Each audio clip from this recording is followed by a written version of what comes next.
ನಾಮದ ಅರ್ಥಚಿಂತನೆಯ ಇಂದಿನ ಪಾಠ ಪ್ರಾರಂಭ ಆಗ್ತಾ ಇದೆ. ವ್ಯಾಸಾಯ ಭವನಾಶಾಯ ಶ್ರೀಶಾಯ ಗುಣರಾಶಯೇ ಹೃದ್ಯಾಯ ಶುದ್ಧ ವಿದ್ಯಾಯ ಮಧ್ವಾಯ ಚ ನಮೋ ನಮಃ. ವಿಶ್ವಂ ವಿಷ್ಣುರ್ವಷಟ್ಕಾರೋ ಭೂತಭವ್ಯ ಭವತ್ಪ್ರಭುಃ ಭೂತಕೃತ್ ಭೂತಭೃದ್ಭಾವೋ ಭೂತಾತ್ಮ ಭೂತಭಾವನಃ. ಇಂದಿನ ಶ್ಲೋಕ 47ನೆಯ ಶ್ಲೋಕ. ಅನಿರ್ವಿಣ್ಣ ಸ್ಥವಿಷ್ಟೋಭು ಧರ್ಮಯೂಪೋ ಮಹಾಮಕಃ ನಕ್ಷತ್ರನೇಮಿರ್ನಕ್ಷತ್ರಿ ಕ್ಷಮಕ್ಷಾಮ ಸಮೀಹನಃ ಎಂಬುದಾಗಿ 47ನೆಯ ಶ್ಲೋಕ. ಈ ಒಂದು ಶ್ಲೋಕದಲ್ಲಿ ಒಟ್ಟು ಪರಮಾತ್ಮನ 10 ನಾಮಗಳ ಚಿಂತನೆ ಎಂಬುದು ಇದೆ. ಅನಿರ್ವಿಣ್ಣ ಸ್ಥವಿಷ್ಟ ಭೂಹು ಧರ್ಮಯೂಪಃ ಮಹಾಮಕಃ ನಕ್ಷತ್ರನೇಮಿಃ ನಕ್ಷತ್ರಿ ಕ್ಷಮಃ ಕ್ಷಾಮಃ ಸಮೀಹನಃ ಎಂಬುದಾಗಿ ಒಟ್ಟು ಪರಮಾತ್ಮನ 10 ರೂಪಗಳ ಚಿಂತನೆ ಎಂಬುದು ಇದೆ. ಅದರಲ್ಲಿ ಮೊದಲ ನಾಮ ಅನಿರ್ವಿಣ್ಣ ಎಂಬುದಾಗಿ. ಅನಿರ್ವಿಣ್ಣ ಶಬ್ದಕ್ಕೆ ಅರ್ಥ, ಮೊದಲು ನಿರ್ವಿಣ್ಣ ಅಂದ್ರೆ ನಾವೇನನ್ನಾದ್ರೂ ಬಯಸಿರ್ತೇವೆ, ಅದು ಸಿಗಬೇಕು, ಆ ಕಾರ್ಯ ಆಗ್ಬೇಕು ಅಂತ. ಆ ಕಾರ್ಯ ಆಗದೆ ಹೋದ್ರೆ ಜೀವನದಲ್ಲಿ ಏನೋ ಒಂಥರ ನಿರಾಸಕ್ತಿ, ಉತ್ಸಾಹ ಬತ್ತಿ ಹೋಗ್ಬಿಡುತ್ತೆ, ನಿರುತ್ಸಾಹ ಅನ್ನೋದು ಬರುತ್ತೆ. ಆದರೆ ಪರಮಾತ್ಮ ಹಾಗಲ್ಲ. ಅನಿರ್ವಿಣ್ಣ, ಅವನ ಪರಮಾತ್ಮನಿಗೆ ಯಾವ ಸಂದರ್ಭದಲ್ಲಿಯೂ, ಸೃಷ್ಟಿ ಮಾಡೋ ಸಂದರ್ಭ ಆಗಲಿ, ರಕ್ಷಣೆ ಮಾಡೋ ಸಂದರ್ಭ ಆಗಲಿ, ಕೊನೆಗೆ ಸಂಹಾರ ಮಾಡುವಂತ ಸಂದರ್ಭ ಆಗಲಿ, ಯಾವ ಸಮಯದಲ್ಲಿಯೂ ಕೂಡ ಉತ್ಸಾಹವನ್ನು ಕಳೆದುಕೊಳ್ಳದೆ ಇರುವಂತಹ ವ್ಯಕ್ತಿ ಪರಮಾತ್ಮ. ಪರಮಾತ್ಮ ಯಾವತ್ತೂ ಕೂಡ ನಿರುತ್ಸಾಹಿ ಆಗಿಲ್ಲ. ಆದ್ದರಿಂದಾಗಿ ಪರಮಾತ್ಮನಿಗೆ ಅನಿರ್ವಿಣ್ಣ ಎಂಬುದಾಗಿ ಹೆಸರು. ಅಂದ್ರೆ ಪರಮಾತ್ಮನಿಗೆ ಯಾವುದೇ ರೀತಿಯಾದಂತಹ ಉತ್ಸಾಹ ರಹಿತ, ಅಂದ್ರೆ ಯಾವಾಗಲೂ ಕೂಡ ಪರಮಾತ್ಮ ಉತ್ಸಾಹಿಯಾಗಿ ಪ್ರತಿಯೊಂದು ಕೆಲಸವನ್ನು ಮಾಡ್ತಾನೆ. ಪ್ರತಿಯೊಂದು ಕಾರ್ಯದಲ್ಲಿಯೂ ಕೂಡ ಉತ್ಸಾಹದಿಂದ, ಸಂತೋಷದಿಂದ ಪ್ರತಿಯೊಂದು ಕಾರ್ಯವನ್ನು ಮಾಡ್ತಾನೆ ಪರಮಾತ್ಮ. ಆದ್ದರಿಂದಾಗಿ ಪರಮಾತ್ಮನಿಗೆ ಅನಿರ್ವಿಣ್ಣ ಎಂಬುದಾಗಿ ಹೆಸರು. ಯಾವತ್ತು ಬೇಸರಗೊಳ್ಳದೆ ಪ್ರತಿಯೊಂದು ಕಾರ್ಯವನ್ನು ಮಾಡುವವನು ಎಂಬುದಾಗಿ. ಇನ್ನೊಂದು ರೀತಿಯಾದಂತಹ ಅರ್ಥ, ಆ ಪರಮಾತ್ಮನ ಅನುಗ್ರಹ ಇದ್ದರೆ ನಾವು ಕೂಡ ಮಾಡುವ ಪ್ರತಿಯೊಂದು ಕಾರ್ಯವನ್ನು ಉತ್ಸಾಹದಿಂದಾಗಿ ಮಾಡುವಂತೆ ಆಗುತ್ತೆ. ಪರಮಾತ್ಮನ ಅನುಗ್ರಹ ಇದ್ದರೆ ನಾವು ಕೂಡ ಪ್ರತಿಯೊಂದು ಕಾರ್ಯವನ್ನು ಉತ್ಸಾಹದಿಂದಾಗಿ ಮಾಡಬಹುದು. ಆದ್ದರಿಂದಾಗಿ ಪರಮಾತ್ಮನಿಗೆ ಅನಿರ್ವಿಣ್ಣ ಎಂಬುದಾಗಿ ಹೆಸರು. ಪರಮಾತ್ಮ ಎಂದಿಗೂ ನಿರ್ವಿಣ್ಣನಾಗುವುದಿಲ್ಲ, ಉತ್ಸಾಹವನ್ನು ಕಳೆದುಕೊಳ್ಳುವುದಿಲ್ಲ, ಬೇಸರನಾಗುವುದಿಲ್ಲ. ಪ್ರತಿಯೊಂದು ಕಾರ್ಯವನ್ನು ಸಂತೋಷದಿಂದ, ಉತ್ಸಾಹದಿಂದ ಮಾಡುತ್ತಾನೆ. ಆದ್ದರಿಂದಾಗಿ ಪರಮಾತ್ಮನಿಗೆ ಅನಿರ್ವಿಣ್ಣ ಎಂಬುದಾಗಿ ಹೆಸರು. ಆ ಪರಮಾತ್ಮನ ಅನುಗ್ರಹದಿಂದಾಗಿ ನಾವು ಅದೇ ರೀತಿ ಉತ್ಸಾಹದಿಂದ ಪ್ರತಿಯೊಂದು ಕಾರ್ಯವನ್ನು ಮಾಡಬಹುದು. ಆದ್ದರಿಂದಾಗಿ ಪರಮಾತ್ಮನಿಗೆ ಅನಿರ್ವಿಣ್ಣ ಎಂಬುದಾಗಿ ಹೆಸರು. ಮುಂದಿನ ನಾಮ ಸ್ಥವಿಷ್ಟ ಎಂಬುದಾಗಿ. 438ನೆಯ ನಾಮ ಸ್ಥವಿಷ್ಟ ಅಂತ. ಸ್ಥವಿಷ್ಟ ಅಂತ ಹೇಳಿದ್ರೆ ಹಿರಿಯ. ಪರಮಾತ್ಮ ಎಲ್ಲರಿಗಿಂತಲೂ ಕೂಡ ಹಿರಿಯನಾದವನು. ಅದರಿಂದಾಗಿ ಪರಮಾತ್ಮನಿಗೆ ಸ್ಥವಿಷ್ಟ ಎಂಬುದಾಗಿ ಹೆಸರು. ಇನ್ನೊಂದು ರೀತಿಯಾದಂತಹ ಅರ್ಥ, ಎಲ್ಲ ಕಡೆ ವ್ಯಾಪಿಸಿ ನಿಂತವನು ಅಂತ. ಅಂದ್ರೆ ಸ್ವರ್ಗದಲ್ಲಿ ಆಗಬಹುದು, ಭೂಮಿಯಲ್ಲಿ, ಪಾತಾಳದಲ್ಲಿ, ಅಂತರಿಕ್ಷದಲ್ಲಿ, ಹೀಗೆ ಎಲ್ಲ ಲೋಕಗಳಲ್ಲಿಯೂ ಕೂಡ ವ್ಯಾಪ್ತನಾಗಿ, ಪ್ರತಿಯೊಂದು ಕಡೆ ವ್ಯಾಪ್ತನಾಗಿ, ಸರ್ವತ್ರ ವ್ಯಾಪಿಯಾಗಿ ಇರುವವನು ಪರಮಾತ್ಮ. ಎಲ್ಲ ಕಡೆ ವ್ಯಾಪಿಸಿಕೊಂಡು ಇರುವವನು ಪರಮಾತ್ಮ. ಆದ್ದರಿಂದಾಗಿ ಪರಮಾತ್ಮನಿಗೆ ಸ್ಥವಿಷ್ಟ ಎಂಬುದಾಗಿ ಹೆಸರು. ಪರಮಾತ್ಮ ಎಲ್ಲರಿಗಿಂತ ಹಿರಿಯ, ಆದ್ದರಿಂದಾಗಿ ಸ್ಥವಿಷ್ಟ. ಇನ್ನು ಪರಮಾತ್ಮ ಎಲ್ಲ ಕಡೆ ವ್ಯಾಪಿಸಿಕೊಂಡಿದ್ದಾನೆ. ಆದ್ದರಿಂದಾಗಿ ಪರಮಾತ್ಮನಿಗೆ ಸ್ಥವಿಷ್ಟ ಎಂಬುದಾಗಿ ಹೆಸರು. ಇನ್ನು ಮುಂದಿನ ನಾಮ ಭೂಹು ಎಂಬುದಾಗಿ. ಭೂಹು ಶಬ್ದಕ್ಕೆ ಅರ್ಥ, ಪರಮಾತ್ಮ ಈ ಭೂಮಿಯಲ್ಲಿ ಅಂತರ್ಯಾಮಿಯಾಗಿ ನಿಂತುಕೊಂಡು ಆ ಭೂಮಿಗೆ ಇಡೀ ಈ ಒಂದು ಎಲ್ಲ ಜನರನ್ನು, ಅನೇಕ ಪರ್ವತ ಮುಂತಾದಂತಹ ಎಲ್ಲ ಜಡ ಪದಾರ್ಥಗಳನ್ನು ಹೊತ್ತುಕೊಳ್ಳುವಂತಹ ಶಕ್ತಿಯನ್ನು ಪರಮಾತ್ಮ ಕೊಟ್ಟಿದ್ದಾನೆ. ಆ ಭೂಮಿಯಲ್ಲಿ ಅಂತರ್ಯಾಮಿಯಾಗಿದ್ದುಕೊಂಡು ಇಷ್ಟೆಲ್ಲ ಜಡ ಪದಾರ್ಥಗಳನ್ನು, ಚೇತನ ಪದಾರ್ಥಗಳನ್ನು ಹೊತ್ತುಕೊಳ್ಳುವಂತಹ ಶಕ್ತಿಯನ್ನು ಕೊಟ್ಟವನು ಪರಮಾತ್ಮ.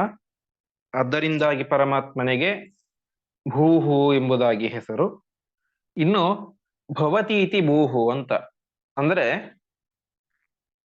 ಹುಟ್ಟುವುದು ಅಂತ ಭವತಿ ಶಬ್ದಕ್ಕೆ ಅರ್ಥ. ಅಂದ್ರೆ ಪರಮಾತ್ಮನಿಗೆ ಹುಟ್ಟಿಲ್ಲ, ಅಭಿವ್ಯಕ್ತನಾಗ್ತಾನೆ, ಅವತಾರ ಮಾಡ್ತಾನೆ ಅಂತ. ಹಾಗೆ ಪರಮಾತ್ಮ ತಾನು ಪ್ರತಿಯೊಂದು ಬಾರಿ ಅವತಾರ ಮಾಡಬೇಕಾದರೂ ಕೂಡ ಆನಂದ ಸ್ವರೂಪಿಯಾಗಿಯೇ ಅವತಾರ ಮಾಡ್ತಾನೆ. ಆದ್ದರಿಂದಾಗಿ ಪರಮಾತ್ಮನಿಗೆ ಭೂಹು ಎಂಬುದಾಗಿ ಹೆಸರು.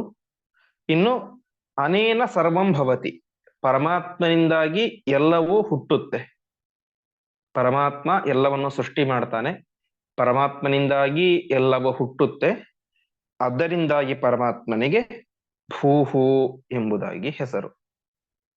ಪರಮಾತ್ಮ ಈ ಭೂಮಿಯಲ್ಲಿ ಅಂತರ್ಯಾಮಿಯಾಗಿ ಇದ್ದುಕೊಂಡು ಈ ಚೇತನ ಪದಾರ್ಥಗಳನ್ನು ಮತ್ತು ಜಡ ಪದಾರ್ಥಗಳನ್ನು ಹೊತ್ತುಕೊಳ್ಳುವಂತಹ ಶಕ್ತಿಯನ್ನು ಕೊಟ್ಟಿದ್ದಾನೆ. ಆದ್ದರಿಂದಾಗಿ ಪರಮಾತ್ಮನಿಗೆ ಭೂಹು ಎಂಬುದಾಗಿ ಹೆಸರು. ಇನ್ನು ಪರಮಾತ್ಮ ತನ್ನ ಪ್ರತಿಯೊಂದು ಅವತಾರ ರೂಪಗಳಲ್ಲಿಯೂ ಕೂಡ ಆನಂದ ಸ್ವರೂಪಿಯಾಗಿಯೇ ಇರ್ತಾನೆ. ಆದ್ದರಿಂದಾಗಿ ಭೂಹು. ಮತ್ತು ಪರಮಾತ್ಮನಿಂದಾಗಿ ಎಲ್ಲವೂ ಹುಟ್ಟುತ್ತೆ. ಪರಮಾತ್ಮ ಎಲ್ಲವನ್ನು ಸೃಷ್ಟಿ ಮಾಡ್ತಾನೆ. ಆದ್ದರಿಂದಾಗಿ ಪರಮಾತ್ಮನಿಗೆ ಭೂಹು ಎಂಬುದಾಗಿ ಹೆಸರು. ಇನ್ನು ಮುಂದಿನ ನಾಮ ಧರ್ಮಯೂಪಃ ಅಂತ. ಯೂಪಃ ಶಬ್ದಕ್ಕೆ ಅರ್ಥ ಹಿಂದಿನ ಯುಗಗಳಲ್ಲಿ ಎಲ್ಲ ಒಂದು ಯಜ್ಞವನ್ನು ಮಾಡಿದ್ರು ಅಂತ ಹೇಳಿದ್ರೆ ಅದಕ್ಕೆ ಪಶು ಬಲಿಯನ್ನು ಕೊಡ್ತಾ ಇದ್ರು. ಆ ಕಾಲದಲ್ಲಿ ಅದಕ್ಕೆ ಸಮ್ಮತಿ ಇತ್ತು. ಹಾಗೆ ಆ ಪಶು ಬಲಿಯನ್ನು ಕೊಡಬೇಕಾದ್ರೆ ಅದನ್ನ ಒಂದು ಕಂಬಕ್ಕೆ, ಒಂದು ಸ್ಥಾನಕ್ಕೆ ಕಟ್ಟುತ್ತಾ ಇದ್ರು. ಅಲ್ಲಿ ಕಟ್ಟಿ ಅಲ್ಲಿ ಬಲಿ ಕೊಡ್ತಾ ಇದ್ರು. ಅದಕ್ಕೆ ಯೂಪ ಅಂತ. ಅಂದ್ರೆ ಆ ಯಜ್ಞದ ಪಶುವನ್ನು ಕಟ್ಟುವಂತಹ ಸ್ಥಾನಕ್ಕೆ ಯೂಪ ಅಂತ ಹೆಸರು. ಅದೇ ರೀತಿಯಾಗಿ ಕಂಬಕ್ಕೆ ಯೂಪ ಅಂತ ಹೆಸರು. ಪರಮಾತ್ಮನಿಗೆ ಯಾಕೆ ಧರ್ಮಯೂಪಃ ಎಂಬುದಾಗಿ ಹೆಸರು ಅಂತ ಹೇಳಿದ್ರೆ, ಪರಮಾತ್ಮ ಧರ್ಮ ಅಂತ ಹೇಳಿದ್ರೆ ಧರ್ಮ ಆಚರಣೆಗಳೇನಿವೆಲ್ಲ ಎಲ್ಲವೂ ಕೂಡ ಧರ್ಮ. ಆ ಧರ್ಮಕ್ಕೆ ಪರಮಾತ್ಮ ಯೂಪದಂತೆ ಇದ್ದಾನೆ ಅಂತ. ಏನು ಧರ್ಮಕ್ಕೆ ಯೂಪದಂತೆ ಇದ್ದಾನೆ ಅಂತ ಹೇಳಿದ್ರೆ, ಹೇಗೆ ಒಂದು ಯಾವುದೋ ಒಂದು ಪ್ರಾಣಿಯನ್ನು, ಏನೋ ಹಸುವನ್ನು ಕಟ್ತೇವೆ ನಾವು, ಕಂಬಕ್ಕೆ ಕಟ್ಟಿ ಹಾಕಿಟ್ಟಿರ್ತೇವೆ, ಯಾ ಕಡೆ ಈ ಕಡೆ ಹೋಗ್ಬಾರ್ದು, ಅಲ್ಲೇ ಇರಬೇಕು ಅಂತ. ಹಾಗೆ ಧರ್ಮದ ಹೇಗೆ ಆ ಒಂದು ಆಕಳೆಂಬುದು ಆ ಕಡೆ ಈ ಕಡೆ ಹೋಗ್ಬಾರ್ದು, ಸರಿಯಾಗಿ ಅಲ್ಲೇ ಇರಬೇಕು ಅಂತ ಕಂಬಕ್ಕೆ ಕಟ್ತೇವೋ, ಹಾಗೆ ಧರ್ಮ ಎಂಬಂತಹ ಒಂದು ಗೋವು ಕೂಡ ಅದು ಆ ಕಡೆ ಈ ಕಡೆ ಹೋಗ್ಬಾರ್ದು, ಅಂದ್ರೆ ಅದು ಅಧರ್ಮ ಆಗಬಾರದು ಅನ್ನುವಂತಹ ಕಾರಣಕ್ಕೆ ಪರಮಾತ್ಮ ಅದನ್ನು ನಿರಂತರವಾಗಿ ತಾನು ರಕ್ಷಣೆ ಮಾಡ್ತಾ ಇರ್ತಾನೆ ಅಂತೆ. ಹೇಗೆ ನಾವು ಹಸುವನ್ನು ರಕ್ಷಣೆ ಮಾಡಬೇಕು ಅಂತ ಒಂದು ಕಂಬಕ್ಕೆ ಕಟ್ತೇವೋ, ಹಾಗೆ ಧರ್ಮ ಎಂಬುದು ನಿರಂತರವಾಗಿ ಸುಸ್ಥಿರವಾಗಿರ್ಬೇಕು, ನಿರಂತರವಾಗಿ ಅದರ ರಕ್ಷಣೆ ಆಗ್ತಾ ಇರಬೇಕು ಅಂತ ಪರಮಾತ್ಮ ಅದನ್ನು ರಕ್ಷಣೆ ಮಾಡ್ತಾ ಇದ್ದಾನೆ. ಆದ್ದರಿಂದಾಗಿ ಪರಮಾತ್ಮನಿಗೆ ಧರ್ಮಯೂಪಃ ಎಂಬುದಾಗಿ ಹೆಸರು. ಪರಮಾತ್ಮನಿಂದಾಗಿ ಧರ್ಮ ಹುಟ್ಟುತ್ತೆ. ಹುಟ್ಟಿದಂತಹ ಧರ್ಮವನ್ನು ರಕ್ಷಣೆ ಮಾಡುವವನು ಪರಮಾತ್ಮ. ಹೇಗೆ ಆ ಯಜ್ಞದ ಪಶುವನ್ನು ಅಲ್ಲಿ ಕಟ್ಟಿರ್ತಾರೆ, ಹಾಗೆ ಪರಮಾತ್ಮ ಈ ಧರ್ಮ ಎಂಬ ಒಂದು ವಸ್ತುವನ್ನು ಪರಮಾತ್ಮ ನಿರಂತರವಾಗಿ ತಾನು ರಕ್ಷಣೆ ಮಾಡ್ತಾ ಇರ್ತಾನೆ. ಪರಮಾತ್ಮನೆಂಬಂತಹ ಕಂಬಕ್ಕೆ ಧರ್ಮವನ್ನು ಕಟ್ಟಿದರೆ ಅದು ಅಧರ್ಮ ಆಗಲಿಕ್ಕೆ ಸಾಧ್ಯನೇ ಇಲ್ಲ ಅಂತ. ಅಂದ್ರೆ ಧರ್ಮವನ್ನು ರಕ್ಷಣೆ ಮಾಡ್ಲಿಕ್ಕೆ ಬೇರೆಯವರ ಕೈಯಲ್ಲಿ ಕೊಟ್ರೆ ಅದು ಸ್ವಲ್ಪ ಆಚೆ ಈಚೆ ವ್ಯತ್ಯಾಸ ಆಗಬಹುದು. ಆದರೆ ಸ್ವತಃ ಪರಮಾತ್ಮನೇ ಧರ್ಮದ ರಕ್ಷಣೆಗೆ ನಿಂತ ಅಂತ ಹೇಳಿದ್ರೆ ಅದು ವ್ಯತ್ಯಾಸ ಆಗ್ಲಿಕ್ಕೆ ಸಾಧ್ಯ ಇಲ್ಲ. ಒಳ್ಳೆಯ ಮಾರ್ಗದಲ್ಲಿ ಆ ಧರ್ಮಾಚರಣೆಯನ್ನು ಮಾಡೋರು ಹೋಗ್ತಾ ಇರ್ತಾರೆ. ಹೀಗೆ ಧರ್ಮವನ್ನು ರಕ್ಷಣೆ ಮಾಡುವವನು ಅಂತ ಪ್ರಧಾನವಾದಂತಹ ಅರ್ಥ. ಇನ್ನು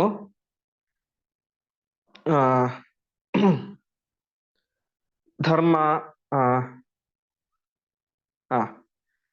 ಇದು ಒಂದು ರೀತಿಯ ಅರ್ಥ, ಧರ್ಮವನ್ನು ರಕ್ಷಣೆ ಮಾಡುವವನು ಅಂತ. ಇನ್ನೊಂದು, ಪರಮಾತ್ಮನೇ ಸ್ವಯಂ ಧರ್ಮಸ್ವರೂಪಿಯಾಗಿದ್ದಾನೆ. ಇಡೀ ಜಗತ್ತನ್ನು ಧರಿಸಿದವನು ಪರಮಾತ್ಮ, ಆದ್ದರಿಂದಾಗಿ ಪರಮಾತ್ಮನಿಗೆ ಧರ್ಮ ಎಂಬುದಾಗಿ ಹೆಸರು. ಇನ್ನು ಯೂಪಹ ಅಂತ. ಯೂಪಹ ಅಂತ ಹೇಳಿದ್ರೆ ಹಿಂದೆ ನಾವು ನೋಡಿದಂತೆ ಪಶುಗಳನ್ನು ಕಟ್ಟುವಂತಹ ಸ್ಥಳ ಅಂತ. ಇಲ್ಲಿ ಯಾರು ಪಶುಗಳು ಅಂತ ಹೇಳಿದ್ರೆ ನಾವೇ ಪಶುಗಳು ಅಂತೆ, ಜೀವನೆಂಬಂತಹ ಪಶುಗಳು. ನಮ್ಮನ್ನು ಈ ಒಂದು ಸಂಸಾರದಲ್ಲಿ ಪರಮಾತ್ಮ ಬಂಧನ ಮಾಡಿದ್ದಾನೆ. ಹಾಗಾಗಿ ಅದಕ್ಕೆ ಬಂಧನಕ್ಕೆ ಕಾರಣ ಯಾರು? ಪರಮಾತ್ಮ. ನಮ್ಮನ್ನು ಈ ಸಂಸಾರದಲ್ಲಿ ಬಂಧನ ಮಾಡಿರುವವನು ಪರಮಾತ್ಮ ಅಂತ. ಹಾಗಾಗಿ ಪರಮಾತ್ಮನಿಗೆ ಯೂಪಹ ಅಂತ ಹೆಸರು. ಯಾಕೆಂದ್ರೆ ಅಲ್ಲಿ ಯಜ್ಞ ಮಾಡ್ಬೇಕಾದ್ರೆ ಒಂದು ಪಶುವನ್ನು ಆ ಇದಕ್ಕೆ ಬಂಧನ ಕಂಬಕ್ಕೆ ಕಟ್ಟಿ ಹಾಕಿರ್ತಾರೆ. ಒಂದು ಬಲಿ ಕೊಡುವಂತಹ ಸ್ಥಳದಲ್ಲಿ ಒಂದು ಯೂಪಕ್ಕೆ ಅಂದ್ರೆ ಕಂಬಕ್ಕೆ ಕಟ್ಟಿ ಹಾಕಿರ್ತಾರೆ. ಹಾಗಾಗಿ ಪಶುವನ್ನು ಬಂಧನ ಮಾಡಿದ್ದು ಯಾವುದು? ಆ ಯೂಪ ಅಂದ್ರೆ ಕಂಬ ಅಂತ. ಆ ಬಂಧನಕ್ಕೆ ಕಾರಣವಾಗಿದ್ದು ಆ ಕಂಬ, ಯೂಪ. ಹಾಗೆ ಈ ಜೀವರನ್ನು ಕೂಡ ಈ ಸಂಸಾರದಲ್ಲಿ ಬಂಧನ ಮಾಡಲಿಕ್ಕೆ ಕಾರಣನಾದವನು ಯಾರು? ಪರಮಾತ್ಮ. ಹಾಗಾಗಿ ಪರಮಾತ್ಮನಿಗೆ ಯೂಪಹ ಅಂತ ಹೆಸರು. ಹೀಗೆ ಧರ್ಮಯೂಪಹ ಇಡೀ ಜಗತ್ತನ್ನು ಧಾರಣೆ ಮಾಡಿ ಆ ಜಗತ್ತಿನಲ್ಲಿ ನಮ್ಮೆಲ್ಲರನ್ನು ಕೂಡ ಬಂಧಿತರಾಗುವಂತೆ ಬಂಧನ ಮಾಡಿದಂತಹ ವ್ಯಕ್ತಿ ಪರಮಾತ್ಮ. ಹಾಗಾಗಿ ಪರಮಾತ್ಮನಿಗೆ ಧರ್ಮಯೂಪಹ ಎಂಬುದಾಗಿ ಹೆಸರು. ಪರಮಾತ್ಮ ಧರ್ಮವನ್ನು ಚೆನ್ನಾಗಿ ರಕ್ಷಣೆ ಮಾಡ್ತಾನೆ, ಆದ್ದರಿಂದಾಗಿ ಪರಮಾತ್ಮನಿಗೆ ಧರ್ಮಯೂಪಹ ಎಂಬುದಾಗಿ ಹೆಸರು. ಇನ್ನು ಧಾರಕತ್ತಾದ್ ಧರ್ಮ, ಇಡೀ ಜಗತ್ತನ್ನು ಧಾರಣೆ ಮಾಡಿದ್ದಾನೆ, ಆದ್ದರಿಂದಾಗಿ ಧರ್ಮ. ಅದೇ ರೀತಿಯಾಗಿ ನಮಗೆ ಯೂಪದಂತೆ, ಬಂಧನ ಸ್ಥಾನದಂತೆ ಪರಮಾತ್ಮ ಇದ್ದಾನೆ. ಈ ಜಗತ್ತಿನಲ್ಲಿ ನಮ್ಮೆಲ್ಲರನ್ನು ಕೂಡ ಬಂಧನ ಮಾಡಿ ಇಟ್ಟಿದ್ದಾನೆ, ಆದ್ದರಿಂದಾಗಿ ಪರಮಾತ್ಮನಿಗೆ ಯೂಪಹ. ಹೀಗೆ ಎರಡೂ ಸೇರಿ ಧರ್ಮಯೂಪಹ ಎಂಬುದಾಗಿ ಹೆಸರು. ಮುಂದಿನ ನಾಮ ಮಹಾಮಖಃ ಅಂತ. ಮಖಃ ಅಂತ ಹೇಳಿದ್ರೆ ಯಜ್ಞಯಾಗಾದಿಗಳು. ಮಹಾಮಖಃ ಅಂತ ಪರಮಾತ್ಮನಿಗೆ ಯಾಕೆ ಹೆಸರು ಅಂದ್ರೆ, ನಾವು ಯಾವುದೇ ಯಜ್ಞಯಾಗಾದಿಗಳನ್ನು ಮಾಡಲಿ, ಆ ಎಲ್ಲ ಹೋಮಗಳು ಯಜ್ಞಗಳೆಲ್ಲವೂ ಕೂಡ ಯಾವಾಗ ಮಹಾಮಖಃ ಅಂದ್ರೆ ಶ್ರೇಷ್ಠವಾದಂತಹ ಯಜ್ಞ ಹೋಮ ಆಗುತ್ತೆ ಅಂತ ಹೇಳಿದ್ರೆ, ಪ್ರಧಾನವಾಗಿ ಅಲ್ಲಿ ನಾವು ಪರಮಾತ್ಮನನ್ನು ಆರಾಧನೆ ಮಾಡಿದಾಗ ನಾವು ಮಾಡುವಂತಹ ಪ್ರತಿಯೊಂದು ಹೋಮವೂ ಕೂಡ ಮಹಾಮಖವಾಗುತ್ತೆ. ಅಂದ್ರೆ ನವಗ್ರಹ ದೇವತೆಗಳ ಹೋಮವನ್ನು ಮಾಡಲಿ, ಗಣಪತಿ ಹೋಮವನ್ನು ಮಾಡಲಿ, ಯಾವುದೇ ಹೋಮವನ್ನು ಮಾಡಲಿ, ಆ ಹೋಮಗಳಲ್ಲಿ ನಾವು ಪ್ರಧಾನವಾಗಿ ಅವರ ಅಂತರ್ಯಾಮಿಯಾಗಿ ಪರಮಾತ್ಮನನ್ನು ಉಪಾಸನೆ ಮಾಡಿದಾಗ, ಅವನಿಗೆ ಆಹುತಿಯನ್ನು ಕೊಟ್ಟಾಗ ನಾವು ಮಾಡುವಂತಹ ಪ್ರತಿಯೊಂದು ಹೋಮನೂ ಕೂಡ ಅದು ಮಹಾಮಖಃ ಶ್ರೇಷ್ಠ ಹೋಮ ಆಗುತ್ತೆ. ಯಾವಾಗ ಪರಮಾತ್ಮನ ಉದ್ದೇಶವಾಗಿ ಮಾಡಿದಾಗ. ಅದರಿಂದಾಗಿ ಪರಮಾತ್ಮನಿಗೆ ಮಹಾಮಖಃ ಎಂಬುದಾಗಿ ಹೆಸರು. ಪರಮಾತ್ಮನ ಉದ್ದೇಶವಾಗಿ ಮಾಡುವಂತಹ ಪ್ರತಿಯೊಂದು ಹೋಮಗಳು ಕೂಡ ಮಹಾಮಖ ಶ್ರೇಷ್ಠ ಯಾಗಗಳಾಗುತ್ತವೆ. ಅದರಿಂದಾಗಿ ಪರಮಾತ್ಮನಿಗೆ ಮಹಾಮಖಃ ಎಂಬುದಾಗಿ ಹೆಸರು. ಇನ್ನು ಮಖ ಶಬ್ದಕ್ಕೆ ಅನೇಕ ಅರ್ಥ ಇದೆ. ಸಂಪತ್ತು ಅಂತ ಅರ್ಥ ಇದೆ, ಕೀರ್ತಿ ಅಂತ ಅರ್ಥ ಇದೆ. ಪರಮಾತ್ಮ ಮಹಾಧನ, ಯಾಕೆಂದ್ರೆ ಅವನಿಗಿಂತ ದೊಡ್ಡ ಶ್ರೀಮಂತ ಯಾರೂ ಇಲ್ಲ. ಯಾಕೆಂದ್ರೆ ಸಂಪತ್ತಿಗೆ ಅಭಿಮಾನಿಯಾದಂತಹ ಲಕ್ಷ್ಮೀ ದೇವಿಯೇನೆ ಅವನ ಹೆಂಡತಿ. ಆದ್ದರಿಂದಾಗಿ ಪರಮಾತ್ಮನಿಗೆ ಮಹಾಮಖಃ ಅಂದ್ರೆ ಮಹಾಧನವಂತ, ಧನಿಕ. ಇನ್ನೊಂದು, ಪರಮಾತ್ಮನ ಕೀರ್ತಿ ಎಲ್ಲ ಕಡೆ ವ್ಯಾಪಿಸಿದೆ, ಹಾಗಾಗಿ ಮಹಾಮಖಃ ವಿಸ್ತಾರವಾದಂತಹ ಕೀರ್ತಿ ಉಳ್ಳವನು ಎಂಬುದಾಗಿ ಅರ್ಥ. ಪರಮಾತ್ಮನ ಉದ್ದೇಶವಾಗಿ ಮಾಡುವಂತಹ ಪ್ರತಿಯೊಂದು ಹೋಮಗಳು ಕೂಡ ಅದು ಮಹಾಮಖ ಶ್ರೇಷ್ಠ ಯಾಗಗಳಾಗ್ತವೆ. ಅದರಿಂದಾಗಿ ಪರಮಾತ್ಮನಿಗೆ ಮಹಾಮಖಃ ಎಂಬುದಾಗಿ ಹೆಸರು. ಪರಮಾತ್ಮ ಅತಿ ದೊಡ್ಡ ಧನಿಕ, ಆದ್ದರಿಂದ ಮಹಾಮಖಃ. ಅತಿ ದೊಡ್ಡ ಕೀರ್ತಿವಂತ, ಆದ್ದರಿಂದಾಗಿ ಪರಮಾತ್ಮನಿಗೆ ಮಹಾಮಖಃ ಎಂಬುದಾಗಿ ಹೆಸರು. ಮುಂದಿನ ನಾಮ 442ನೆಯ ನಾಮ ನಕ್ಷತ್ರ ನೇಮಿಹಿ ಎಂಬುದಾಗಿ. ನೇಮಿಹಿ ಅಂತ ಹೇಳಿದ್ರೆ ನಿಯಮನ ಮಾಡುವವನು, ಕಂಟ್ರೋಲ್ ಮಾಡುವವನು ಅಂತ. ಪರಮಾತ್ಮ ನಕ್ಷತ್ರ ನೇಮಿಹಿ, ತಾನು ಶಿಂಶುಮಾರ ಆ ಚೇಳಿನ ರೂಪದಿಂದಾಗಿ ಇಡೀ ನಕ್ಷತ್ರಗಳನ್ನು ನೇಮನ ಮಾಡುವವನು ಪರಮಾತ್ಮ. ಆದ್ದರಿಂದಾಗಿ ಪರಮಾತ್ಮನಿಗೆ ನಕ್ಷತ್ರ ನೇಮಿಹಿ ಎಂಬುದಾಗಿ ಹೆಸರು. ಪರಮಾತ್ಮ ಶಿಂಶುಮಾರ ಎಂಬಂತಹ ರೂಪದಿಂದಾಗಿ ಆ ಧ್ರುವಲೋಕದಲ್ಲಿ ಇದ್ದುಕೊಂಡು ಎಲ್ಲ ನಕ್ಷತ್ರಗಳನ್ನು ಕೂಡ ನಿಯಮನ ಮಾಡ್ತಾನೆ. ಆದ್ದರಿಂದಾಗಿ ಪರಮಾತ್ಮನಿಗೆ ನಕ್ಷತ್ರ ನೇಮಿಹಿ ಎಂಬುದಾಗಿ ಹೆಸರು. ಮುಂದಿನ ನಾಮ ನಕ್ಷತ್ರೀ ಅಂತ. ಎಲ್ಲ ನಕ್ಷತ್ರಗಳಿಗೆ ಪರಮಾತ್ಮ ಸ್ವಾಮಿಯಾಗಿದ್ದಾನೆ. ಎಲ್ಲ ನಕ್ಷತ್ರಗಳಿಗೆ ಪರಮಾತ್ಮ ಒಡೆಯನಾಗಿದ್ದಾನೆ. ಆದ್ದರಿಂದಾಗಿ ಪರಮಾತ್ಮನಿಗೆ ನಕ್ಷತ್ರೀ ಎಂಬುದಾಗಿ ಹೆಸರು. ಇನ್ನು ನಕ್ಷತ್ರೀ ಅಂತ ಚಂದ್ರನಿಗೆ ಹೆಸರು. ಯಾಕೆಂದ್ರೆ ಚಂದ್ರ ಎಲ್ಲ ನಕ್ಷತ್ರಗಳಿಗೆ ಒಡೆಯ. ಅದಕ್ಕೋಸ್ಕರನೇ ಚಂದ್ರನಿಗೆ ಉಡುಪ ಅಂತ ಹೆಸರು. ಉಡು ಅಂತ ಹೇಳಿದ್ರೆ ನಕ್ಷತ್ರಗಳು. ಉಡೂನ್ ಪಾತಿ ಇತಿ ಉಡುಪಃ ಅಂತ. ಆ ನಕ್ಷತ್ರ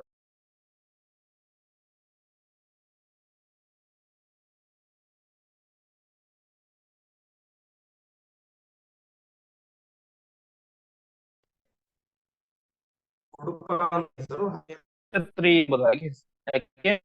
ನಕ್ಷತ್ರಗಳಿಗೆ ನಿಯಾಮಕ ಅಂತ. ಪರಮಾತ್ಮನಿಗೆ ಯಾಕೆ ನಕ್ಷತ್ರಿ ಅಂತ ಹೆಸರು ಅಂದ್ರೆ, ಒಂದು ನಕ್ಷತ್ರಗಳಿಗೆ ನಿಯಾಮಕನಾಗಿದ್ದಾನೆ, ಆದ್ದರಿಂದಾಗಿ ನಕ್ಷತ್ರಿ.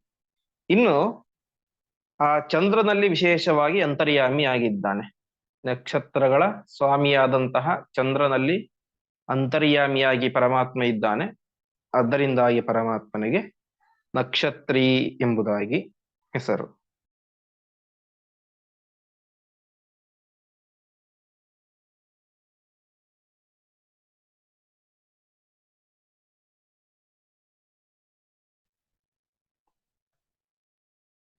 ಶಬ್ದಕ್ಕೆ ಅರ್ಥ ಪರಮಾತ್ಮ ಸರ್ವ ಸಮರ್ಥ ಅಂತ.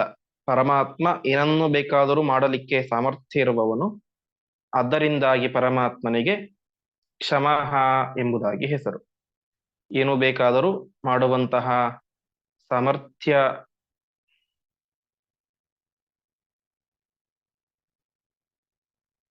ಏನು ಬೇಕಾದರೂ ಕೂಡ ಮಾಡುವಂತಹ ಸಾಮರ್ಥ್ಯ ಇರುವವನು ಪರಮಾತ್ಮ.